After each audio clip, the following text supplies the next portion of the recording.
Hello and welcome to the Storied Arcs podcast. I am your co-host Mike. And I'm your co-host Alex. And today we will be doing our deep dive discussion into Eat the Rich by Sarah Gailey and Pius Bach and Roman. Did we decide on a pronunciation? Titov? Titov, I guess? Yeah, Titov. Titov? Yeah. Apologies. Huge fan of their artwork. Don't know, or their coloring.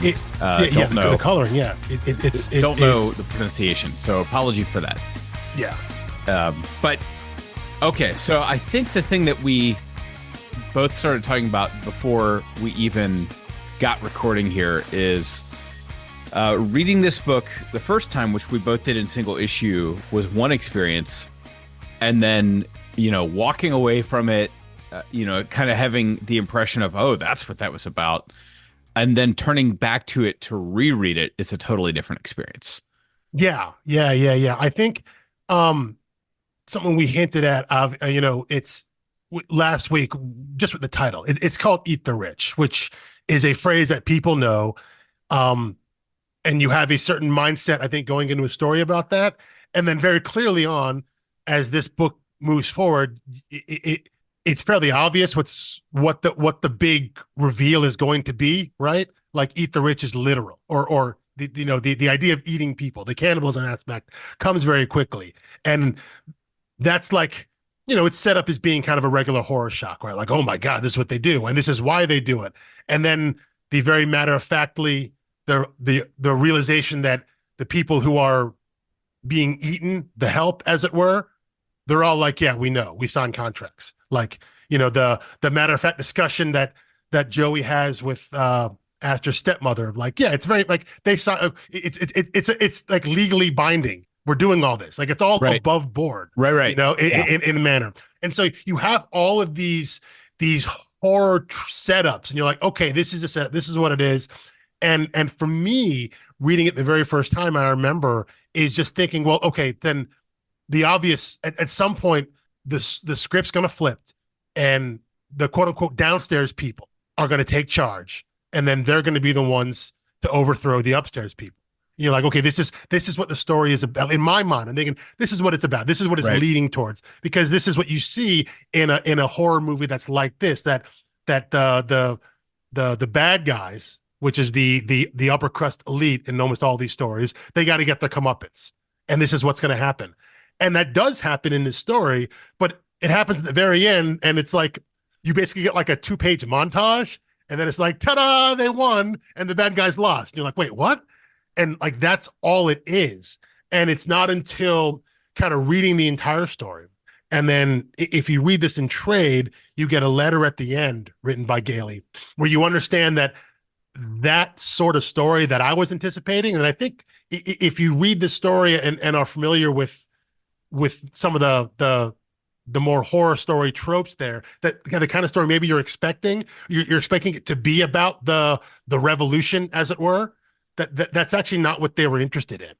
And maybe that's on me and other readers similar, that you have a level of expectation of kind of what you think the story, how you think the story is going to play out. And even though ultimately I was right about, because where it's going to play out, that the lower class is going to prevail in the end. But the fact that isn't the story they're interested in telling, that isn't the message they were trying to get across, that isn't the idea they were trying to explore, knowing where that focus actually was from the creators themselves, and then reading this book again, I think it gives some fresh perspective that I didn't have the first time through.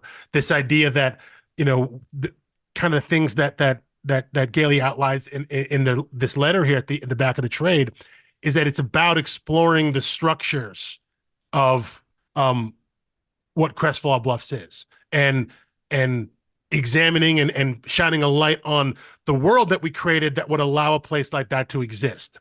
Because I think maybe in their mind, it's obvious where the story is going.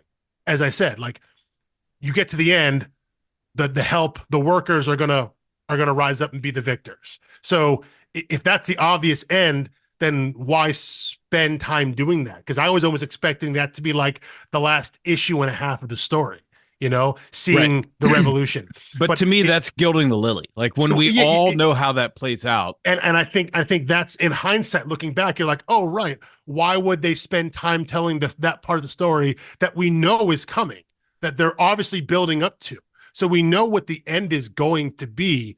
And it seems like a waste of time now, looking back. Like if they had spent what I thought they were going to do, which was spend an issue and a half telling that part of the story. Like right. When stories are this well done, yeah, it actually makes me resent other stories that don't have this kind of restraint.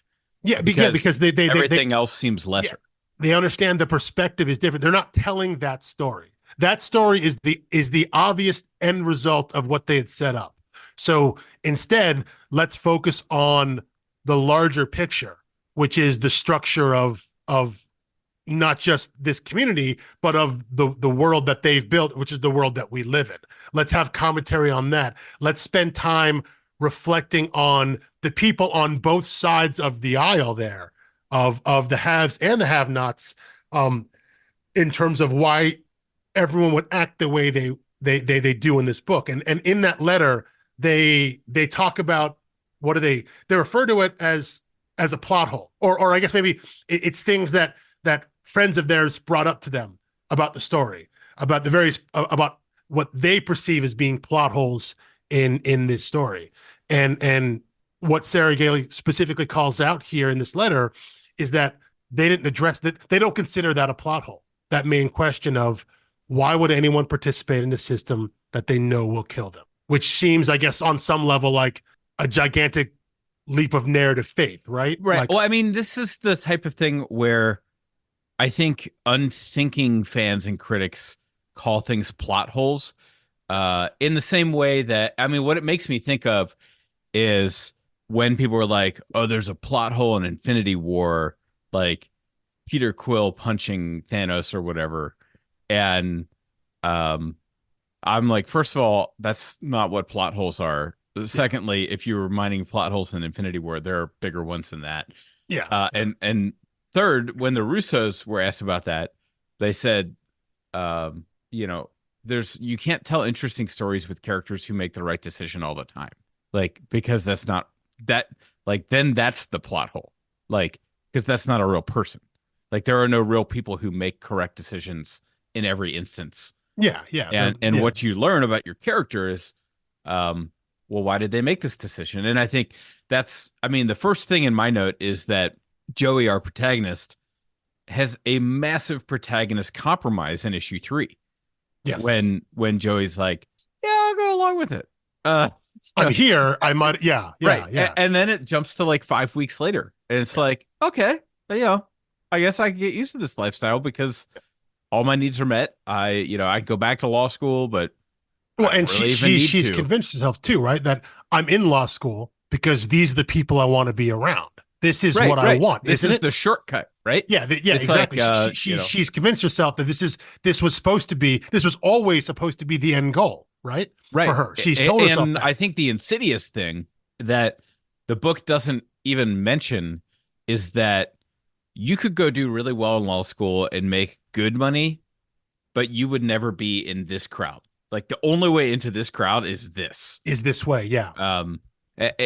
Because there is a difference between the rich and the uber rich. And that is, I think, like people who would maybe bristle at this, people who are like, oh, I'm a lawyer, I'm an engineer, and I don't have a yacht and I don't have this, that, and the other. It's like, this book isn't about you. This is, because it's like, if we were going to get that granular, you'd be like, oh, well, this author is from the Bay Area, which is the second most expensive city in the country, and now lives in LA, which is another one of the most expensive cities in the country. So this must be the pot calling the kettle or something. It's like, no. There are people, like, nothing in this book is a criticism of people who make enough money to live a happy, comfortable lifestyle. Even in an expensive city. This is about people who are so absurdly rich that they have a different view of humanity. Yeah. It's not commenting on successful people. Right. That's really the distinction, because it's not commenting on that. And I don't, and you're right. I don't think it's commenting on people who have earned a lot of money, more so than even earning money that puts you in a level that's beyond just living a comfortable life.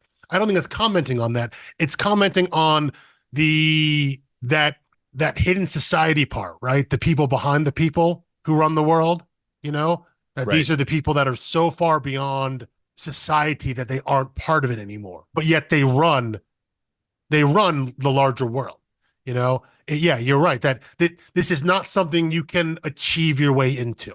And I think that's the distinction, that this is a club. And as they describe, later on, when I guess it's Aster, right? When Joey and Aster have their kind of come to Jesus moment at the end, when they're talking with no artifice, right?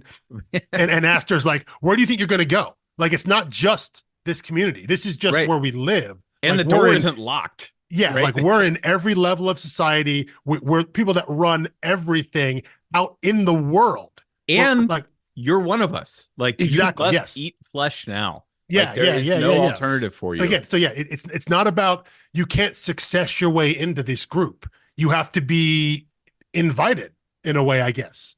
And so, yeah, the only way to get in is the way that Joey gets in, the way that Aster's stepmom, we find out, gets in. The fact that she was one time part of the downstairs crew, as it were, as someone like Joey would be, someone from a lower class who works their way into this society.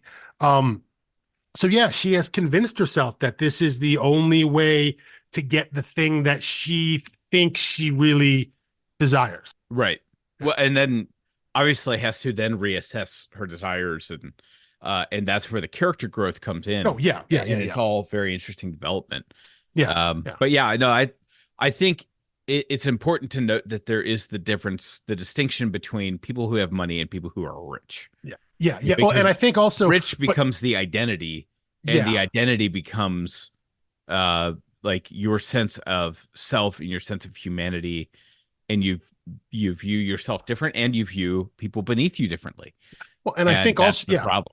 Yeah, and I think while the book is commenting on, again, we're differentiating between people who are very successful, people who have a lot of money, who have earned a lot of money, and then the people that are just above them, who are like a whole like stratosphere above them. I think what they address in their letter there at the end is that question of participating in a system that they know will kill them. That's ultimately what it's about. So it is still making a comment on this wealth gap, income gap, whatever you, class gap, whatever you want to call it. But this idea of on any level opting into a system that you know will kill them. And the thing that I thought about, and maybe this is just a strange, it's potentially a strange comparison, and I can probably guarantee that neither Sarah Gailey or Pius Pak or anyone involved in this book was thinking about this when they thought of this idea. But I thought about football, American football, the NFL, and the idea that how much more we know about football, and the dangers of football, and the dangers of head injuries like CTE, and the long-term problems of that, and how that is trickling down to the lower levels, and that youth participation in football is way down. Specifically, it's not across the board, but it's very much down around affluent and middle-class white people, because they look at the data and say, this isn't worth it. But people are still playing football, and people will always still play football. And who is that being down to now? Well, you're still seeing football being played at the youth level, the level which every expert tells you this is really bad for your health, potentially in the future. It's being played in the parts of the country where, they're lower best income shot at anything. Yeah. I mean, or it feels that way. Yeah, in the areas that are populated by Black and brown people. Right. And I think that's the gladiator comparison. Exactly. Yeah. And so they see the trade-off, and you could talk to guys in the pros now who'd be like, yeah, they're fully aware of all the problems that could come with CTE and long term. But like, hey, if I play 6 years in the NFL, I could potentially make generational money. And is that worth it for every day having to take X amount of painkillers just to get out of bed and walk down the stairs for the rest of my life? knowing that the rest of my life may not be as long as someone else. Is Right. that worth To it to set up reverse my family? misfortune. Yeah, is it worth that? And I think that that's what this book is exploring. This idea when Petal talks about, listen, I've got all of these problems in my life. I was going to die anyway. Not only that, but like, hey, I get health care for my family. They Right. help. Petal's They the take best care. character, right? She's the most well-rounded. She gets the most because we see the most of her, and obviously she gets to be the stand-in for all of the help. Right. Like Oh, Well, that and yes, the she's a stand-in for all the personification for help. everyone not in the upper crust. She is aware of the compromise Yeah, and isn't doing it selfishly. yeah, and Because I think when she Joey makes the compromise, yeah. Joey's selfish. Yeah, she is. I desire to be part of this crowd. Petal is clear out about everything, and so but I think that's the commentary there of like that's the trade-off. So when you read that letter that Sarah Gailey has in the back of the train, and you wonder about people again opting into like, why would you do this? And I think on some level there are people, very rational thinking people, who would say no one would ever do, no one would ever choose. Like nothing is worth your life. Nothing is worth that kind of deal. And I think all you have to do is look around at our society in general and be like, actually, you know what? People make the choice all the time. People make the choice all the time. Is this the extreme choice? Obviously, of course it is. Before we started recording, I mentioned Squid Game, and the idea of Squid Game is this to the extreme as well. But then the fact that Netflix went and made like a quote unquote real Squid Game where you're playing children's games to win money because you need money. Now, obviously, it's not the same as what the show was, which is a matter of life and death.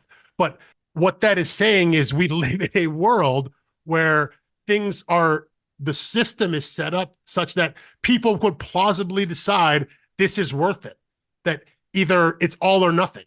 I get this money or I die, and then I'm free of my obligation of having of needing money anymore. These are When you said commentaries Squid on the Games, system. I thought, this is like, I have friends who, or a friend who was objecting to the premise of the Hunger Games when those books and movies came out. Mm-hmm. Was like, I don't want to see kids hunting kids. I'm like, that's the point. Yes. I'm like, congratulations, you got it. Yeah, that's another great example. Hunger Games is built on the same idea. This idea of the things we accept, the things we are willing to accept. In that case, televised child murder. Especially when you find out there is a ruling class that is exempt. It's like, oh, yeah, this is a manner of control for the people that are exempt from this. Yes, and this is how they keep us all in check. And that's exactly what Sarah Gailey has in that letter. This idea of if you don't know any better, and if you don't know any better, there's the stair step of the different districts. Because if you're in District 3, you're like, well, at least it's not District 7. Yeah, it's like I may not be in the capital, but and if you're in 7, you're like, well, at least I'm not in 12. Yeah, exactly. Yeah, and then it's like we just make 12 small enough and poor enough, and crushed under the weight of heavy labor enough, which that goes to their letter here in the back, where it says, the artificial scarcity is a tool, harmful and exploitative working conditions maximize profit while putting enough strain on workers that they don't have time or energy for self-advocacy. And is that not, District 12? Yeah. Well, is that not capitalism? Is that not the world we live in now? Sure. Forget the specifics of the book that they just that you just read by them. Isn't that just the setup of like any corporation? Isn't that the complaints of like anyone who's ever worked for like Amazon or whatever, or like any company, right? Isn't that just describing what it is to work any level of regular job, Yeah. Although I will say that Sarah's letter here, I do feel like what they say at the end slightly contradicts how I read the story. So it says, so why would anyone participate in a system like this? The answer is simple. It's easy to get people to participate in systems that harm them if you make them feel like they have no other choice. If you take enough away, it's easy to get workers to accept jobs that ask for too much and don't give enough back, jobs that treat people as expendable resources, jobs that feed on human lives to nourish profit margins. That's true. I 100% agree with that. Although I think that wasn't initially what led to Joey's choice here. Joey didn't feel like, I'm going to choose this because there's no other option. Joey felt like, well, I can get, I have a chance at making it big. And I think it goes to that. It goes to, one of my favorite quotes from The West Wing about the estate tax, when it was like, this only applies to like 2,000 families. How is it even possible that 50% of people are against this? And President Bartlett says it's like, because they all think it might apply to them someday. Yeah. And that's like the double-edged sword of the American dream. Yeah. It's like it's not all stick. There is the dangling of the carrot, which is the complex system that is America. And Joey saw the carrot here and thought,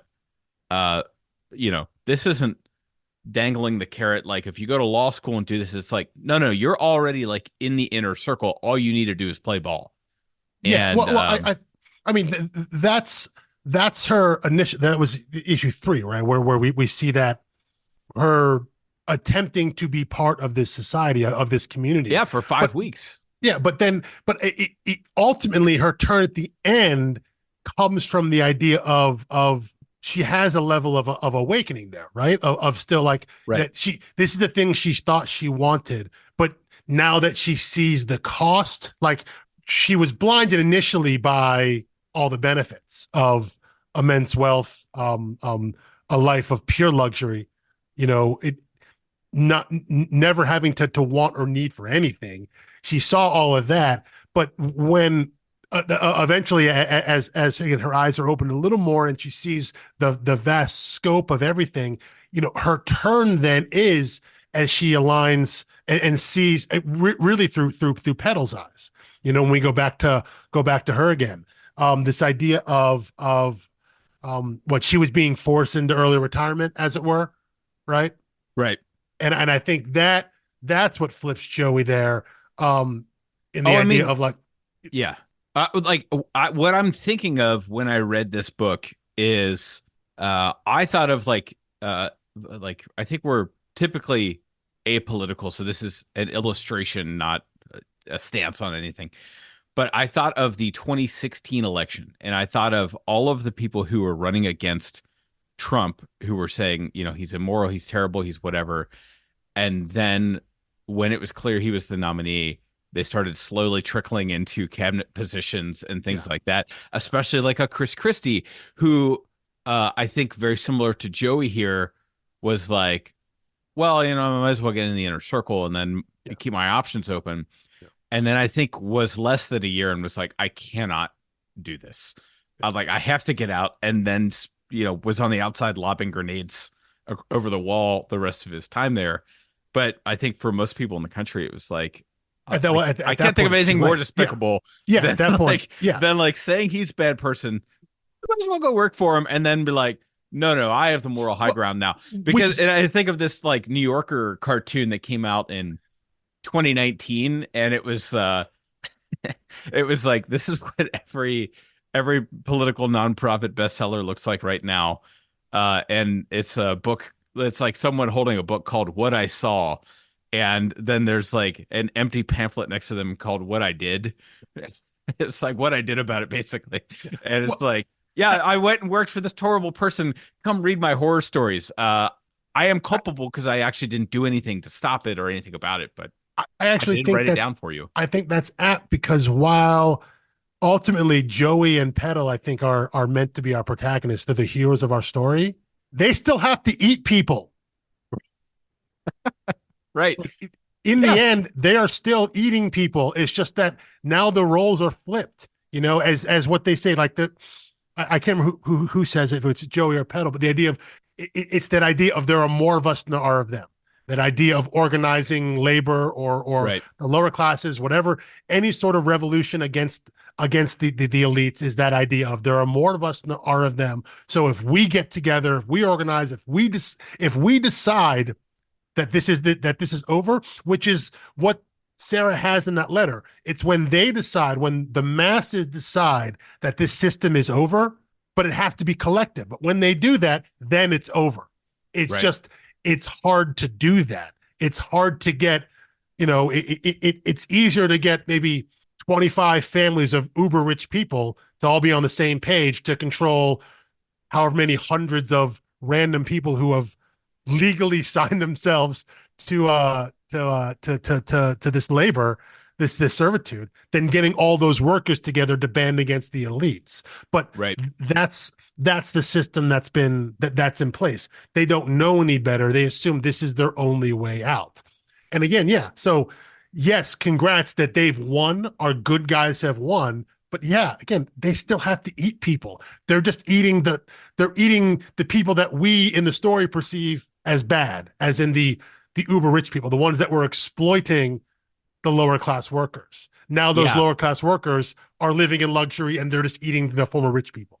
Which I do, and I think this is we'll get to this next week, but I think that creates an interesting parallel between this week's book and next week's book.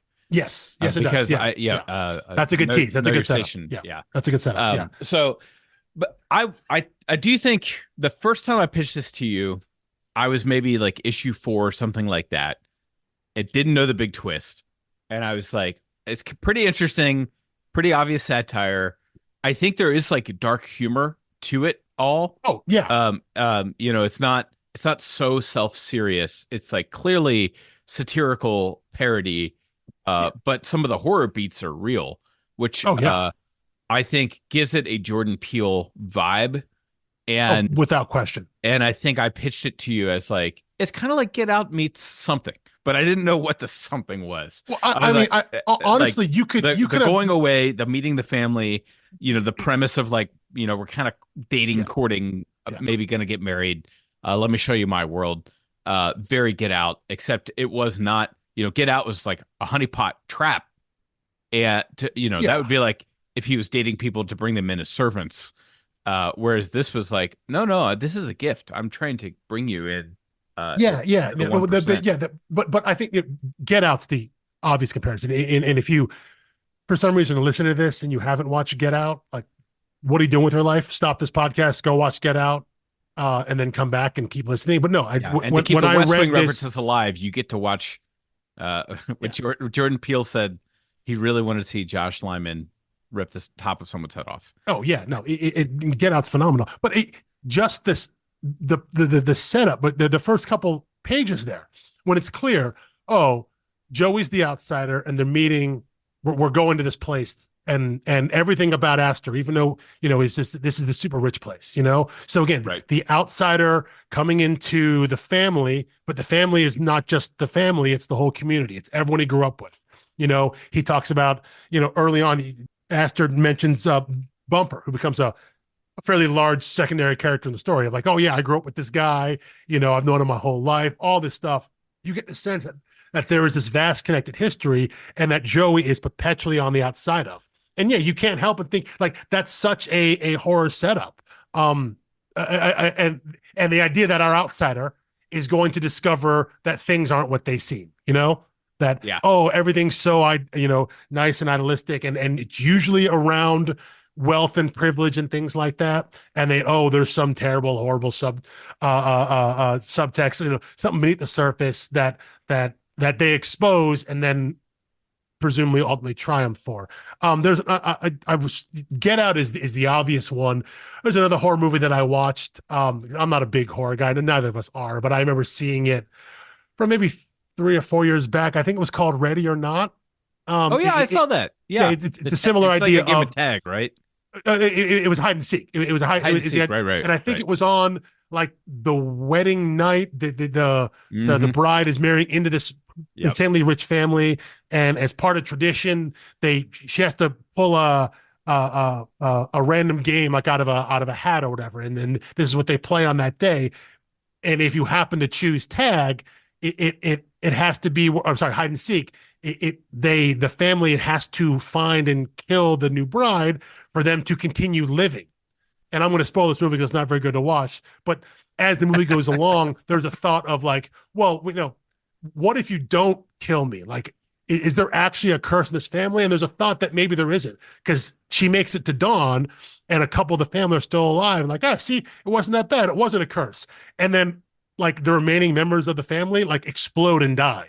And it's like, oh, so my bad. Maybe there was a curse. Yeah, there was anyway, a curse. Yeah. yeah, movie's over now. But it's that kind of idea of outsider comes into the mysterious wealthy family. And so it is so funny to me that neither of us like horror and we both saw that movie. yeah, I know. That's weird. Who was in that? Adam Brody, I think. Samara Weaving, I think. All is the I main remember character. is that there was a point where trying to crawl out of a ditch and like the only grip was like a sharp metal thing. And I said to my wife, who also does not like horror and gore, I was like, you're going to want to close your eyes because that is absolutely going through some kind of body part to be the anchor to climb out of this thing. Yeah. And that's exactly what happened. Yeah. And I was like, I laughed when it happened because I think so it was meant to be right. Yeah. Well, so I want to explore one thing about the story, and that is the character. So we talked about Joey and Petal, and Petal, again, I think agrees probably the best character. She's the most well-rounded because she's a stand-in for all of the hired help. Joey is our main character. We see her journey. We see her turn to the dark side and ultimately spark the revolution on the backside. The character I want to talk about is Aster, and what you think we're supposed to think and feel about him. And I'm not asking like a note about that. Yeah. I'm not asking is he a good guy or a bad guy, because look, ultimately, yeah, they're all bad guys on that side. But when we first meet him, right? But what kind of bad guy? Yeah, when we first meet him, everything he says outside of the bridge, right? When like he literally turns the car around right when they cross under it because he's like, I can't do this. And we see that, yes, he has gotten sober. We see that he is taking some sort of medicine for anxiety. So that's he's been treated and diagnosed with some sort of mental health issues. That he understands that the rest of the people at Crestfall Bluffs in the community wouldn't understand. They don't believe in that. They don't understand what that is. And I get the sense that in the beginning, I think it's implied that he's trying to change. That up until this point, that being with Joey and some of the effects that things he has, that he was attempting to be outside of the system and maybe naively thought he could come back, introduce her to the family, do all this stuff, but still be outside of the system. And then it's up until maybe I think the one night on the beach there after Joey's kind of made her turn, when his father comes up to him and takes him away. And then like, now he's back in it now. But I felt like early on, we're not maybe not supposed to feel sympathetic, but he's supposed to feel he's genuine. Did you read it that way? That his concerns, his thoughts, and his attitude towards Joey and towards the community, because when he first shows up there, he has distaste for everybody, but he accepts it because this is what he grew up in. But he doesn't seem to enjoy it, at least at the beginning, and then he gets sucked back in. I actually, I had this note in issue 5 when he's kind of pleading with her, like, come on, dude, like, just get married. Like, it's not great, but you're like in it now. Yeah. So basically he's saying, you're in the same situation I'm in. So make the same choice I made again, and let's make the most of it. Right. Yeah. I think it's like a test of reader empathy. If you can look past the fact that he's part of the 1%, he's part of the evil, I think you are supposed to feel some sense of pity for him. Because he was born into this, right? He also did not have a say in whether he was going to be, cannibal, people eater. This, presumably he was fed this stuff from a young age. Like his baby half brother, we're supposed to assume is the same thing, right? Right. Well, and he says, he was, what's his language? He said, oh, it's just tradition, right? Yeah. It's just like, it's bigger than you or I. It's tradition. There's nothing we could do about this if we wanted to change it. So let's just make the most of what we can within the confines of the tradition. Mm-hmm. And she's like, your tradition is eating people. Yeah. Like, it sounds so absurd to an outsider, but we can quickly normalize lots of crazy things, which I did finish the little book that I've now referenced like 3 episodes in a row called On Tyranny. It's 20 lessons from the 20th century from a historian, written after the 2016 election. And there is this sense that whatever is common seems normal and whatever is normal seems right. And society can turn very quickly into something monstrous if enough people just start doing it. And he's got interviews with people who were like individual people who were helping Jewish families or delivering food to Jewish ghettos during the Nazi regime. And they interviewed them in the 60s and said, like, what were you thinking? Like, that was so risky or whatever. And they were like, well, that was I didn't have any other choice. That was the right thing to do. And we all marvel at that. And he's like, we shouldn't all marvel at that. Like, that shouldn't be the exception, right? Right. And they saw themselves that way. Like, that shouldn't have been the exception. What happened to everyone else that this decision to feed starving people seemed like a radical choice? But that's what happens to humanity. And even if we get dropped in a compelling narrative and we're like, okay, we buy into the plausibility of this world, all of a sudden we suspend our moral outrage, to some extent, and say, okay, well, our mind adapts to the rules of the system rather than challenging the system. Yeah. And then, it seems to bring that idea back to this book, it seems radical at the end when Joey and Petal are like, no, we're going to stand up and rise up. We're not going to be the food. We're going to be the ones that are in charge. And it seems like, again, a revolutionary move, but all they are is doing the same thing. I think we could all agree from the outside, the best option would be live in a world where people don't eat people. Yeah. Yeah. Within the confines of this world. And I think this is another lesson from history, is that sometimes when the oppressed, take over, they don't know how to rule in a non-retaliatory way. Yeah. And I think that's something that I think that maybe like the Star Wars franchise has kind of hinted at, or like, maybe could do a better job fleshing out, or really interesting to, like, when the rebels win, do they actually know how to govern? Do they know how to rule? Do they know how to set up a fair and just system? Or are they just going to keep getting duped by some, empire, some first order, some whatever? Isn't that what George R. R. Martin said about Lord of the Rings? Like, right. What was Aragorn's tax system? What's tax policy? What's he do on day 2? Yeah. So like, and I think that is an interesting question, but Martin's bent is pure cynicism and a pure, like, everything boils down to power, and there is no morality. There is just power, and those too weak to take. Well, and I realize now a Voldemort quote. Yeah. Well, but I don't think they're interested in that in this story so much, because it's not about. Right. It's not about them taking over and then changing the world. It's really about them just taking over and living sticking in Crestfall Bluffs. To the rich is really, but just in this community here, like community, the people who did this to them. Yeah, right? Yeah. But the people who are in Wall Street or Silicon Valley who are part of this, that the people that Aster alluded to, like, they're not necessarily trying to lead a revolution against all of them.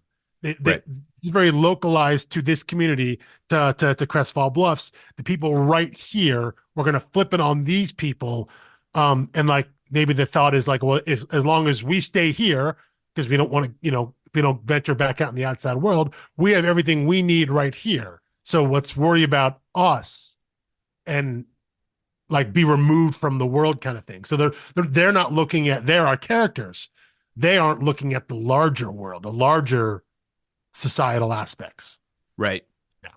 So by the way, I delivered the sympathetic case for Aster. I do have to offer the probably 2 obvious counterpoints, which is, one, he is part of the system. Two, he did bring her into this, not a cannibal. Which that was even if he's like trying to find a coping mechanism or whatever, and thinks like, I've got this person I really love, and we can do this together. Needs to be informed before her hands are dirty, and then trying to. I think there is a metaphor in here about the negative aspects of marriage, where marriage is about gender control. It's about power and manipulation, because he clearly is trying to manipulate her with dangling the diamond ring and saying, well, if you just marry me, this all go away. Your name will be this. You'll be part of the society. No one's going to have a problem with you. You're going to be welcome here. You'll be the ruling class. Mm-hmm. You can go back to law school. You do whatever you want. You can graduate, whatever. Whatever. It's not going to make a difference. Yeah. Right. The note I had on Astor, going back to the idea of, is he sympathetic? Are we supposed to be sympathetic towards him? My note was, even in the beginning, in the opening pages of the first issue, if we believe that everything he is saying, thinking, and feeling is genuine, that he truly dreads going back here, that he is afraid of falling off the wagon, of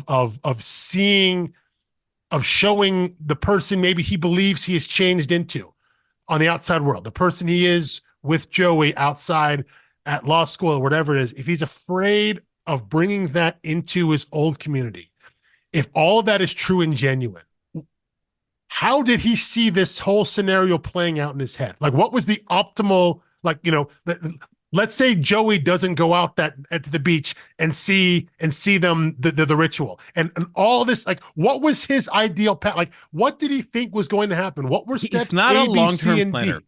Exactly. Yeah, I do have to say, it seems like this is his first attempt, right? Probably. Yes, this is, which is like, that is and true. I think that makes it different than Get Out, which is like, she's got a playbook. She knows exactly what she's doing. That's a good point. I hadn't thought about it that way in terms of that comparison to Get Out, but I think that's a really great point. The idea of this is clearly his first time trying to do this. But I do want to know what was, because ultimately step one was, you got to rip the Band-Aid off eventually, right? Yeah. Yeah, because step one is get her there, and the final step is proposing marriage, because he has the ring. So how was he going to walk through the steps? What was he going to do? How did he think it was going to play out? I think of it as like the Michael Scott, where he was like, this 5-step plan to like fix the company. Step 5, company solved. Okay, what was step 4? Like, let's just work backwards. Yeah, how do we step? Yeah, but it's that sort of thing. So to me, again, when you think of, that's why I asked, like, is he supposed to be sympathetic? Are we supposed to feel any sort of empathy for him? And again, even if you believe he is genuine in what he says and how he feels, you're still like, yeah, you're right. Like, he still brought her there. So like, what was the end goal? Right. Yeah, he knows who he is. I think I can't feel sympathetic for him, but I do feel sorry for him. I pity him, and I think that's different. Pity, pity was what I was thinking. You think of, I'm like, I wouldn't do what he was doing in his situation, but I feel sorry for him. He's so dumb. Yeah. Well, he's obviously not. Yeah. Yeah. He's so dumb. He does seem to have genuine positive affection for her, but is incapable. Like, does not have the emotional maturity to understand a real relationship. Yeah. And so it's just power and control, manipulation. And it's like, and it's selfish. It's selfish to bring her here. It's selfish to get her hands dirty. But it's selfish to try to But marry. in his mind, it is he's like, I'm giving her a like, gift, right? I was going to say, go back to the idea of the gift, that I'm giving this to you. I'm doing this for you. I'm allowing you entry into the world that I know you want to be a part of, like, I'm doing this for you. Yeah. So yeah. Okay. All right. It was, the more I think about that character, you're right. He's fairly stupid as a character. But isn't it impressive? In 5 issues, we keep a pretty tight, small cast. Mm-hmm. And I think this speaks to Sarah's ability as a writer. And when I started reading this, they were not a well-known writer. They did not have a deep catalog of comics for me to go back and read and say, like, oh, let me see Sarah's work here.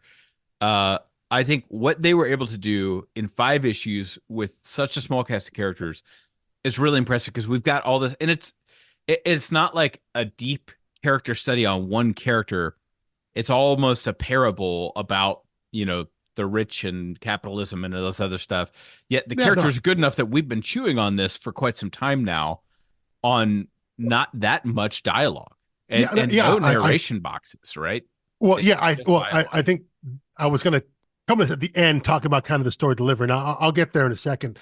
But I want to follow up what you said earlier about the idea of kind of small cast. Because all my notes here I hadn't listed yet. You have, in terms of name people that are of importance, there's Joey, there's Aster, there's Petal. And then on the next level, there is Bumper, who is the stand-in for basically Aster's past, right? All the Right. kids who grew up with. And then there is Aster's father and stepmother. And like, I don't remember what their names are, if they had It doesn't names. matter. Yeah. Doesn't matter who they are because they are the avatars. The father is old money, right? He's Right. representative of the tradition passed down, and his stepmother is supposed to represent what Joey could be, part Right. of the system now who started outside of the system. And that's really all you have there. Everyone else is completely incidental. They're on both sides. The rest of we get names of the people who are retiring, and then during the ceremony, all the other families are called out, like when Bumper's doing the emceeing, like doing the roast stuff and all like that, which I have questions about that too. But so we get a sense that there's a larger community here, but Right. at no point do you feel you need to know any of them because the story is kept so well contained. You don't need to know about the other people who are working for this family. Everyone else they have under contract. It's not important because we see the lens. Or we get everything we need about that through Petal. It's all shown through one character, and it's shown very well that we understand the plight or the situation, whatever you want to call it. We understand why these people are doing what they're doing by understanding one person specifically.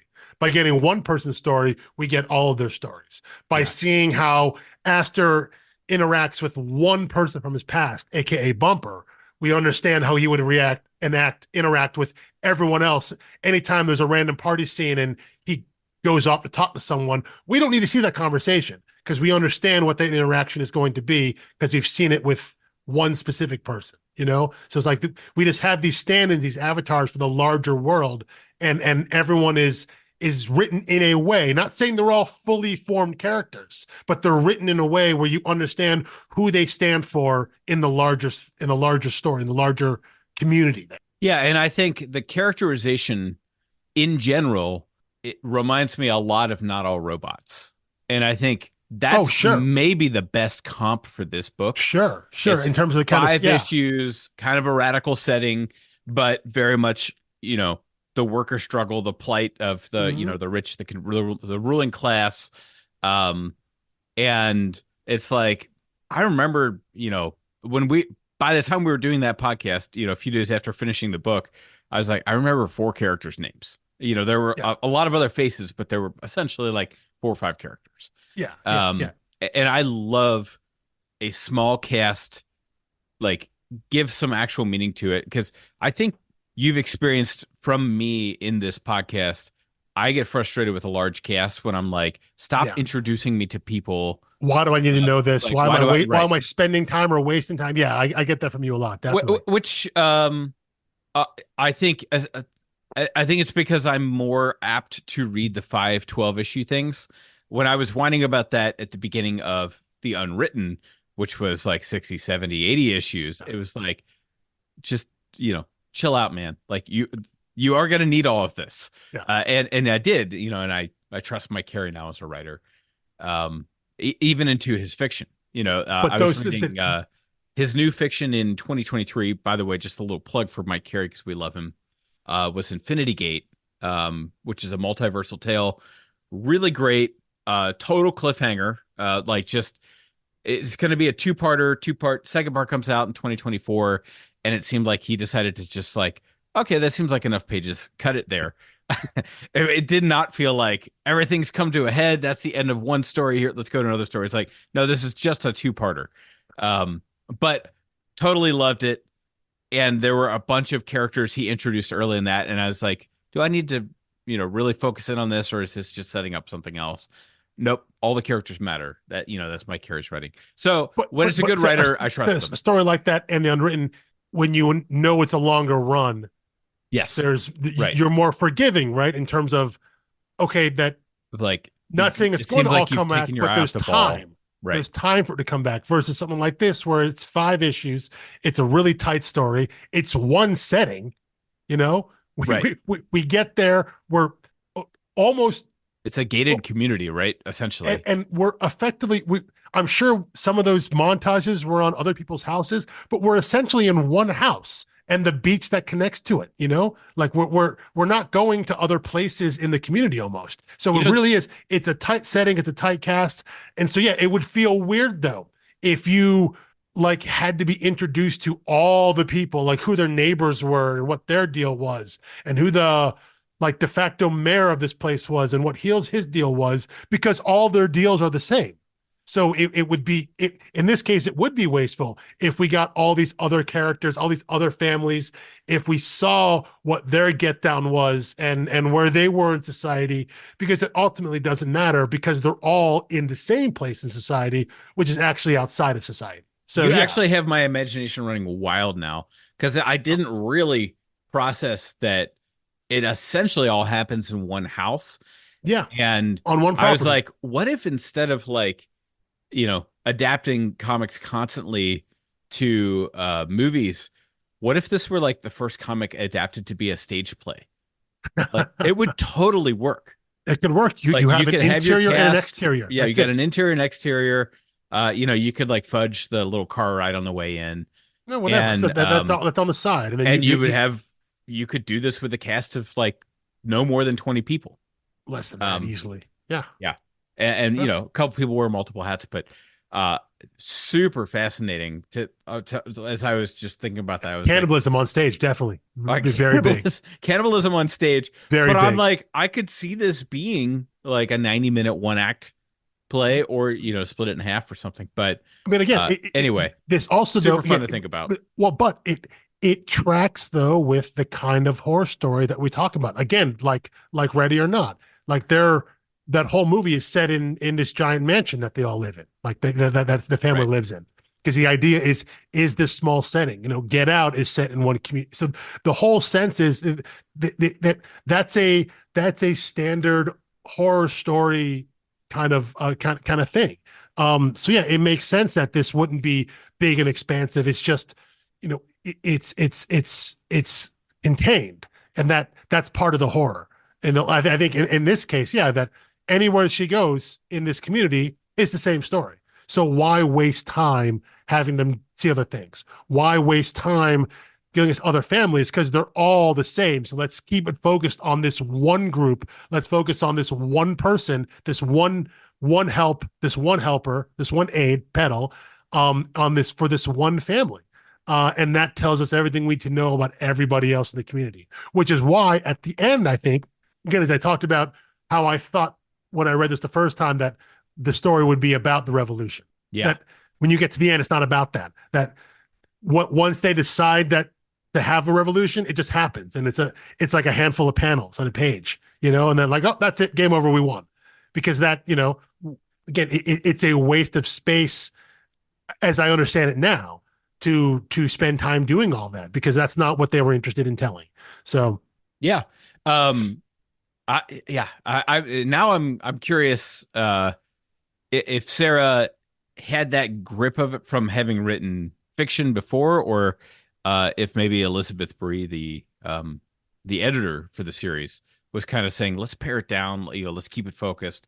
I don't know. And it's an interesting question. It would be. I would imagine, though, given Sarah's history in terms of almost exclusively writing in the horror, sci-fi, fantasy space, almost like the vast majority of the stories they write fall into that category, makes me then believe that it's something that they consume a lot of.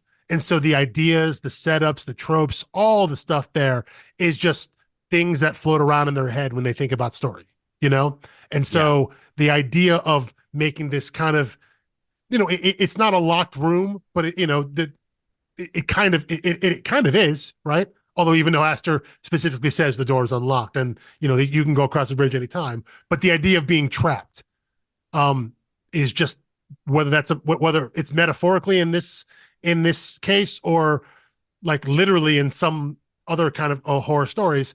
I think maybe that's just how they frame and construct stories in their mind, that they don't even think about it.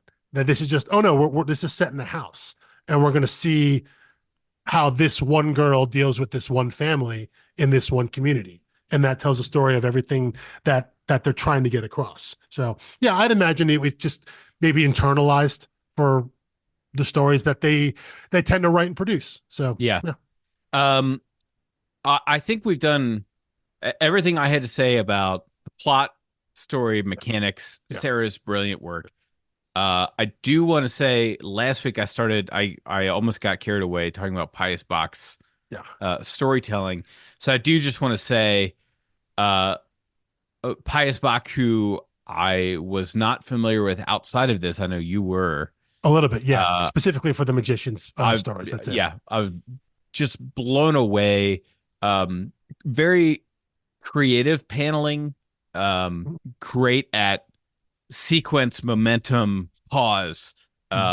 Just everything you want from sequential art. It's not just oh, here's a picture to go with this the script or the dialogue or whatever.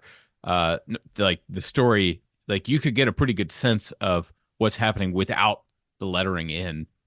And by the way, the lettering by Cardinal Ray, I thought was great. And some of these pages actually have quite a bit of dialogue on them, but done in such a way that it's not dominating the page. It's not, it's not obscuring the imagery.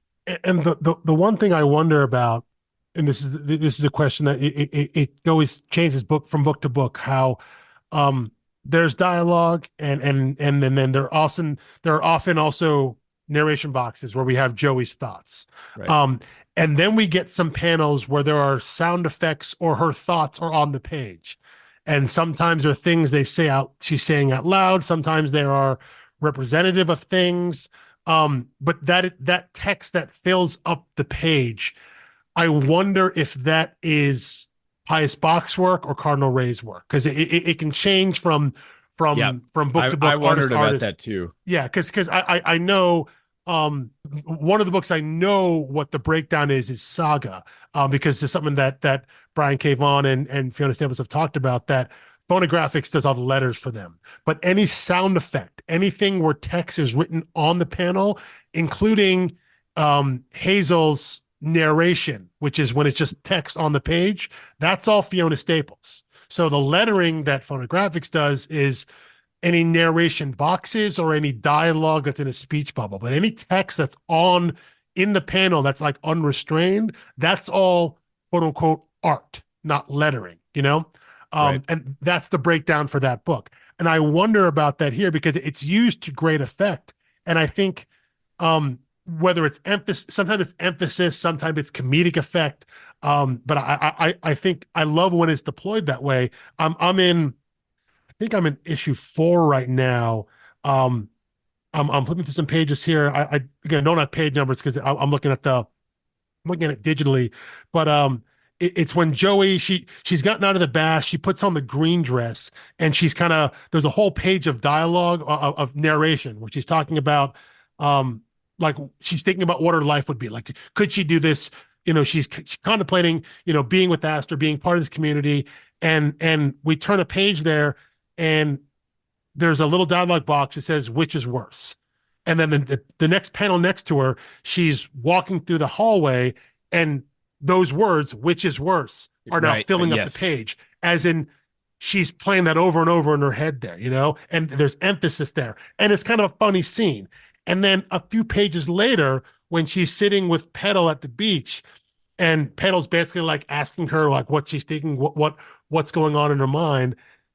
And then there's the panel of, we see like physically like a speech bubble coming out of Joey's mouth, and it's big bold letters, everything that's happened all summer. And that is just representation of she opens up entirely to Petal, but Right. it's just done in one panel, and there's something comedic about that of that presentation, of where it's not done through actual dialogue. Because another way you can do that through lettering is if there's just like one big like dialogue balloon, and it's full of text with no spaces, and it runs past the borders, so you just see a block of text, and that gives you the same feeling of someone just unloading information, Yeah. just dumping stuff onto the person, where the actual words aren't important, but you get across the vibe, the sense that this person is just unloading everything on their mind there. And what they choose to do here is this sight gag, basically, of having the letters unrestrained from a dialogue box or a narration box, just have it in the panel, in something that you can do in comic art. And because the next panel is it cuts back to Petal, and it's clear that Petal is just like, she, as the character in the story, has just heard this gigantic rant. While we, the audience, we don't see the rant, but we know what Joey's saying, of all the things she's been dealing with and thinking about, because we get her narration, so we don't need to see that again. But we understand that Petal has just been on the receiving end of this massive info dump, this massive rant, this kind of unburdening that Joey has had, all the stuff she's had pent up with her, and it's all done in this one panel that, again, I think is meant to be both for efficiency's sake, and also there's a level of comedy to it. The idea of having the text on the page be the thing that's happening and not actually what they're saying. Right. Yeah, I think that's really cool, and Yeah, they no, do that often throughout the book. Yeah, I've been flipping through without reading that issue as you're describing it, which I would recommend. That is issue 4. Yeah. And then the other thing that jumps out to me in issue 4 here is the colors. Yes. Which I think we talked about last week. In a I never want to do comparisons in a way that would reduce the current artist's view, but I mean this as high praise. If I had to have guessed without knowing who Roman was, I would have said this is Lee Lowridge's coloring. And Lee Lowridge has a lot of range. He does a lot of different things in terms of coloring. Well, yeah. But what I mean by that is Lee Lowridge has done thousands of comics, and he has a strong command of the color palette, and can do a lot of storytelling with color. And that's what I'm getting from this, is like has a clearly defined palette for the book, but is willing to push it. As scenes get more dramatic, the neon colors really ramp up, and it's almost subdued, that scene on the beach between Petal and as she goes back into town, you see the dad with the butcher's knife when the bright orange sky behind, and it's like, oh, these are like human level things get more mundane colors, and when you're dealing with these super rich in their crazy place, it gets more and more fluorescent, more neon. I think it gets more fluorescent and neon, definitely. But I think one thing we talked about last week in previewing this is that the color palette is still very muted. It's very flat. It's not shiny. Yes, and right. I think that it reminds me of, and Pius Bach's, his artwork is you notice it's very clean. You look at the faces, there aren't a lot of lines there. There's not a lot of extraneous. There's a little bit maybe around the cheeks and the eyes. You look at some of the stuff from a lot of comic art from that's like hangover from like the 90s, early aughts. There are a lot of lines. It's very busy. Figures, characters, silhouettes are very busy. I think what we have here is a very clean style. It reminds me a lot of Chris Samnee or Leonardo Romero, which is kind of like, those guys kind of fall under the school of like Darwin Cook, Michael Cho, Doc Shaner is this way, where it looks like very simple shapes, very clean lines, and often very flat colors, whether it's I'm thinking of like current books that Chris Somney's doing right now. Something like Firepower with Robert Kirkman. He's colored by Matt Wilson there, and you'll see a similar kind of flat color. Leonardo Romero right now is doing Birds of Prey with Kelly Thompson, and Jordi Belair colors that. And that team also worked on a Hawkeye book starring Kate Bishop that is also very similar. It's very muted. Doesn't mean the colors aren't vibrant, but yeah, they're not shiny or glossy. It's very flat. And your only tones are really like just shadow, you know? And I think it for me, I love that kind of art style in a book. This kind of character work where we're not trying to be photorealistic, you know? We're not trying to be super accurate in detail, you know, but that doesn't mean it's not, I don't know. That doesn't mean it's not pleasing to see, you know what I'm trying to say? Like there are some artists, that, you know, like we talked about, you mentioned Not All Robots, you know, Mike Diotto, there's a hyper real, almost photorealistic style to the way that he draws. That's just his style, you know? I have no problem with that, no issue with that. But I tend to gravitate towards artwork more like what Pius Bach here has done, where it's clearly that it's drawn, that we're trying to do representations of people. And they look like people. These are faces and figures and bodies and things of that nature. But we're not trying to replicate pictures. You know, we're not doing the hyper realism of like, here's all the bone structure, here's all the muscle tone, things like that. They're not worried about that. We're just drawing what we know our mind will accept as people and shapes and figures and things like that. There's a simplicity to it. There's a simplicity to it. And I love them both. To be clear, you know, I do love them both. What I'm looking for in an artist is a clearly defined sense of style and a purpose for that style. Yes. Because what I was thinking of was, I think some of the most beautiful live animation ever is the like Spider-Verse movies. Did you say live animation? Yeah, I mean they use like motion capture, but yeah, like okay. Like I meant like non-still images, like moving animation, not comics. It's still a nonsensical term that I said. Yeah. But what I meant was this is not sequential art, this is moving pictures. And the Spider-Verse films, like, you know, there was like the Polar Express, which is the classic uncanny valley. Yeah. And even like Toy Story, the people are trying to look photorealistic like people. The people in Spider-Verse look more like people than that, and they're clearly not trying to be photorealistic. Yeah. They're trying to look like a comic. Like they have a clearly defined sense of style and sense and art to them.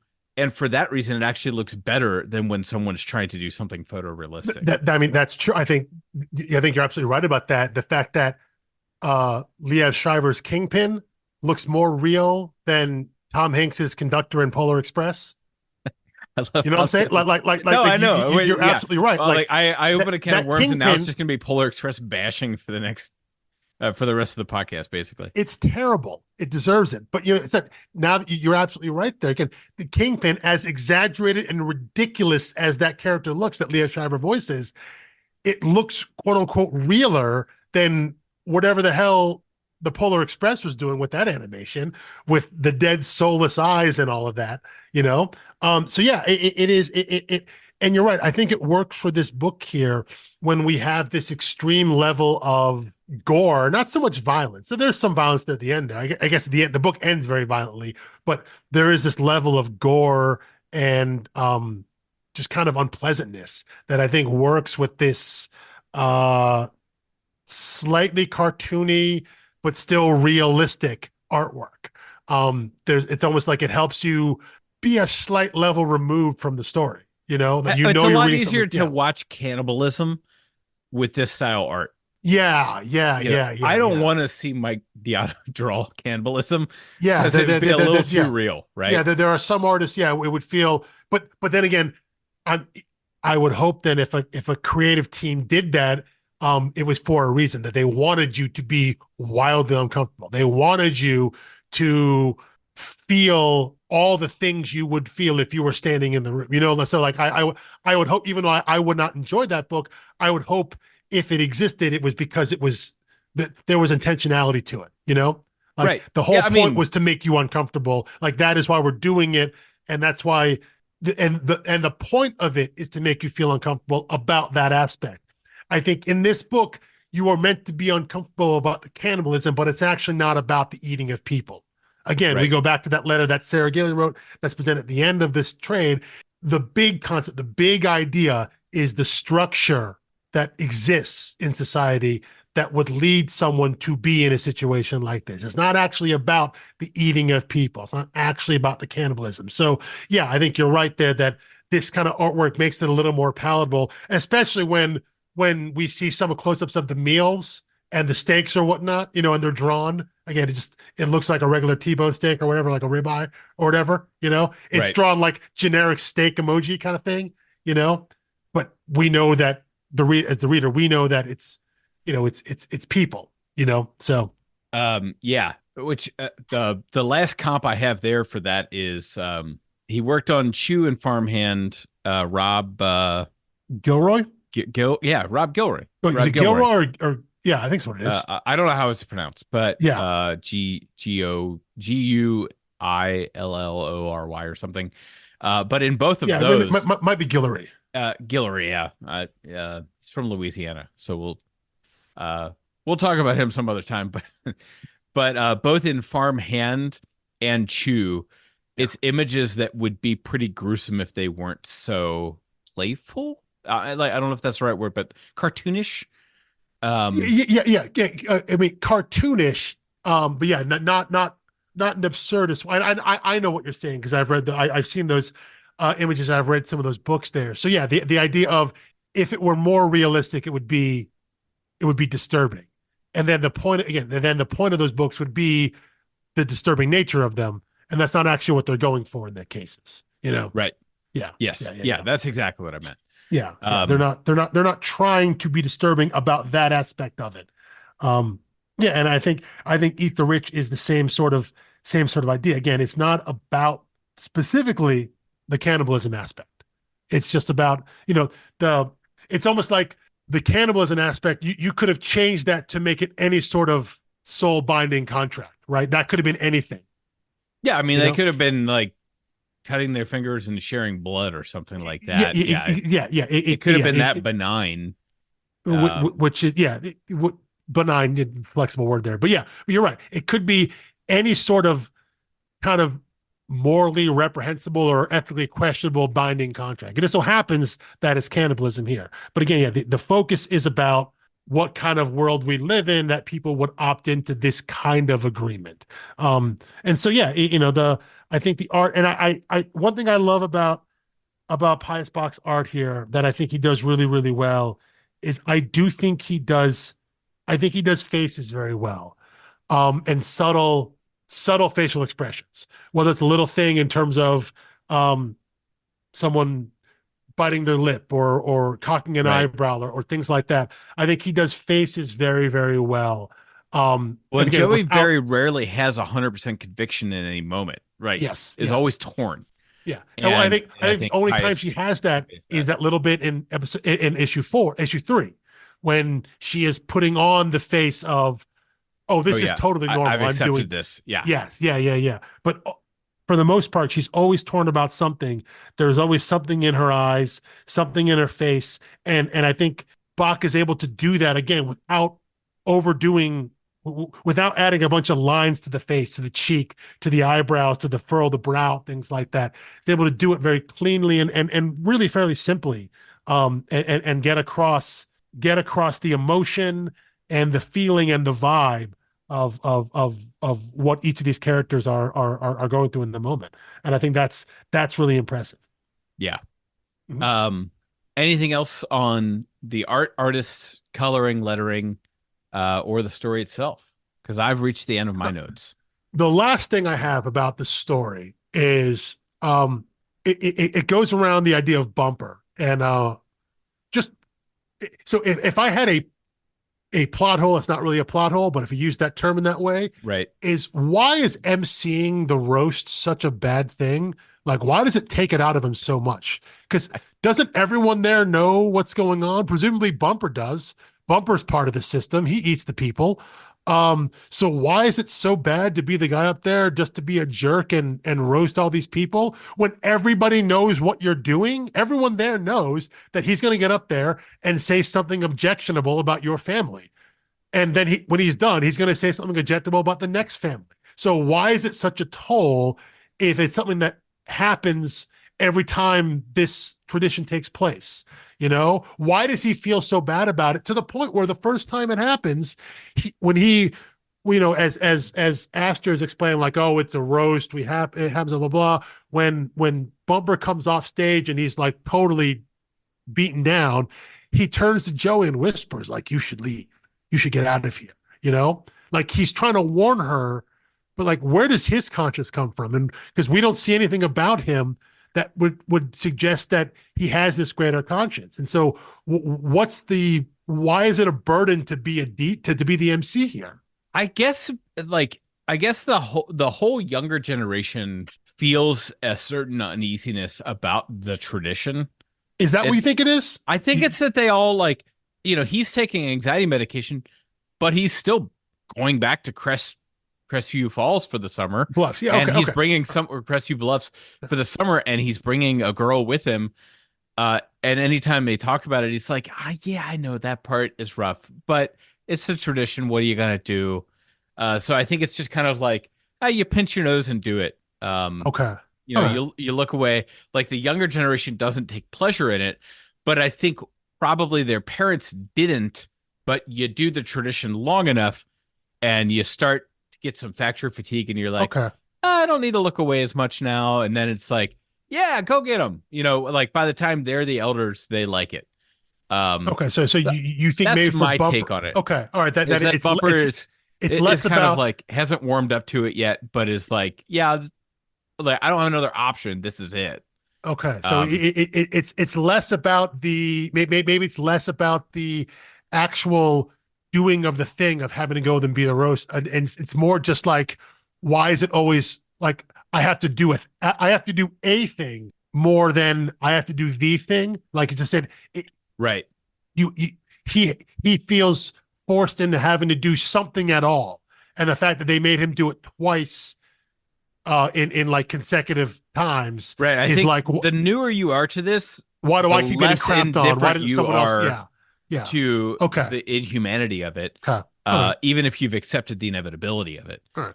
Well, you know, I like the reading. Way, sorry, go ahead. Oh no, go. I like the reading you said there. You gave the thought of a generational thing, that people in Astra's generation, while they have clearly opted into it, this idea of they're still a little more reluctant, you know, because like, they are.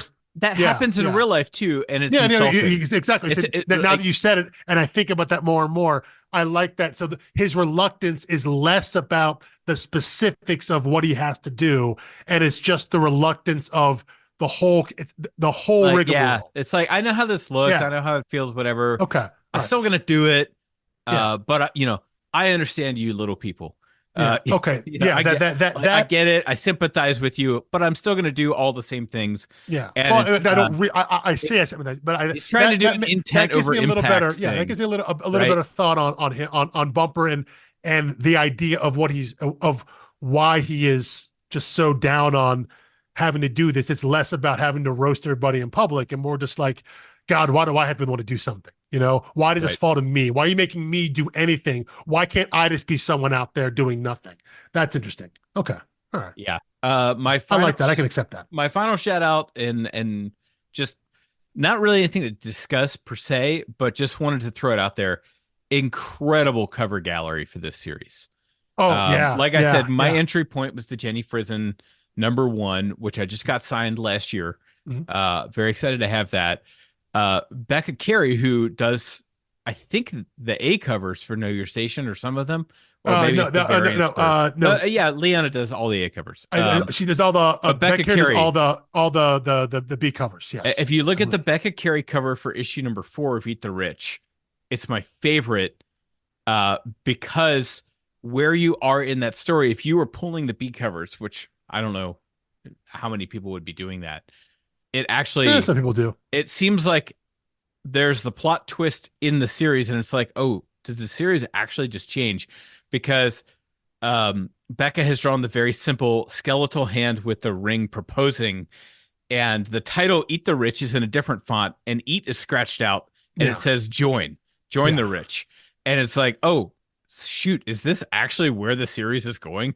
Because that would have been kind of a dark parable on its own to say, we the reader feel the protagonist is wrong, but the protagonist goes and does it anyway. End of series. I mean, that could have been its own artsy bend to the series rather than, the whole Yeah. time No, the yeah. series is called Eat the Rich, and we expect this uprising, and then it's like, oh no, they sold out and they're just the worst, and that's the power that the rich have. Yeah. That could have been an The interesting twist being, yeah, yeah, the yeah. twist No, being not a twist. yeah, no, I think if you look through, if you have to go online or one of the apps to see all of the covers for all of the Oh, there are yeah, there's multiple so covers, many. including incentive covers or whatnot. But the Becca Carey covers really have that kind of minimalist feel to them, which Yes. I think is really, really cool. Negative space is what Yeah, we would yeah, call it yeah, in some yeah. cases. And They're gets used, and the Becca cover gets used for the trade. it is, yeah, The green number negative one space. with the Yeah. fork in the eye, yeah, which is wildly disturbing. But it's a very, very cool cover, and there are a lot of really, really cool covers um from a lot of great artists, and it's something that Boob has done quite a bit of. Sometimes they can go a little overboard with them with some of these incentive covers or whatnot, but there's always going to be this kind of like just an incredible a killer row of artists working on books that are going to put covers out. And I think that this series is no different. Because yeah, you could definitely decide that you want to just pull those B covers and have those minimalist Becky Carey covers. You know, yeah, there's some really, really cool ones, and yeah, I'm with you. The that Frizen cover for number one, which is we'll describe a little bit. That's Joey in the white and purple dress Right. that she wears to that first party, which makes her stand out because everybody else I think is just wearing white. Like so, like Right. and She's got a foot in two worlds. yeah, exactly. The idea of, and I think she goes to Astor, is like, wait, was there a dress code? And he's like, oh no, this is just what everyone wears the first peer party of the year, as if that's something that she is supposed to know or anyone's supposed to know what you wear to this kind of party. But yeah, the fact that she's wearing something that makes her stand out, it's obviously indicative. It's a character choice as well. But yeah, that's just an incredible cover that Jenny Frison did for issue one.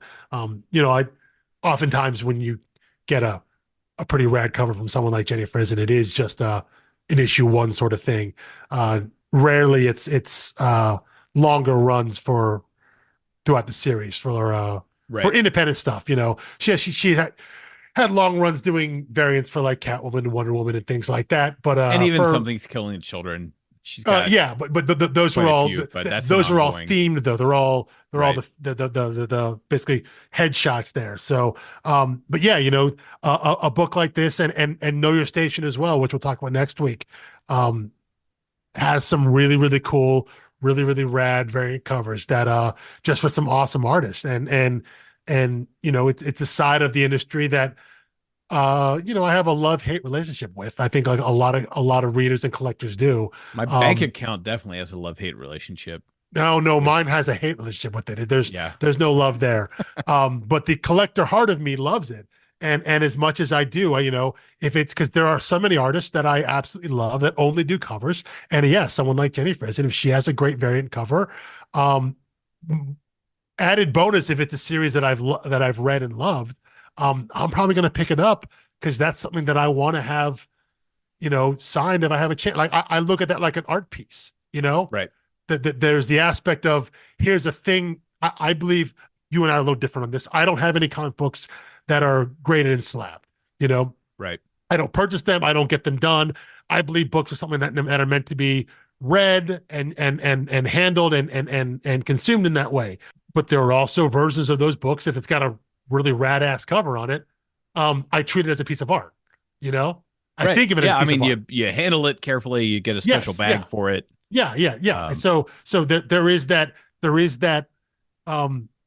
two sides of the coin there of what is a comic book. Is it a collector's item?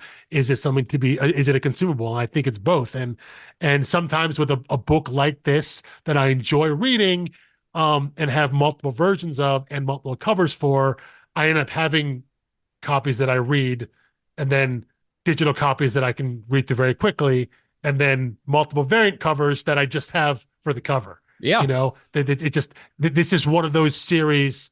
And Know Your Station is very similar as well, where, I have multiple copies of multiple versions of multiple issues for varying purposes, which seems like an insane thing to do for a book that's 5 issues long.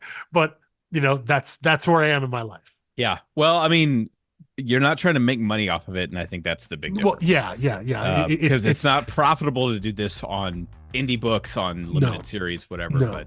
No, it's all for anyway. It's all just for me. So, so next week we will read Sarah Gailey's other 5-issue Boom series, Know Your Station. Similar themes, super different book. Can't wait to talk about that by itself, and then the compare and contrast. It's gonna be I think so much fun. I think we'll do our best to try and talk about it first, initially, just as the book, and then naturally try to segue into how they compare and how they kind of come at similar-ish ideas from completely different angles. So we'll do our best.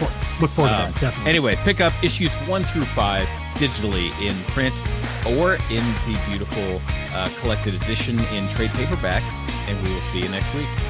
Peace.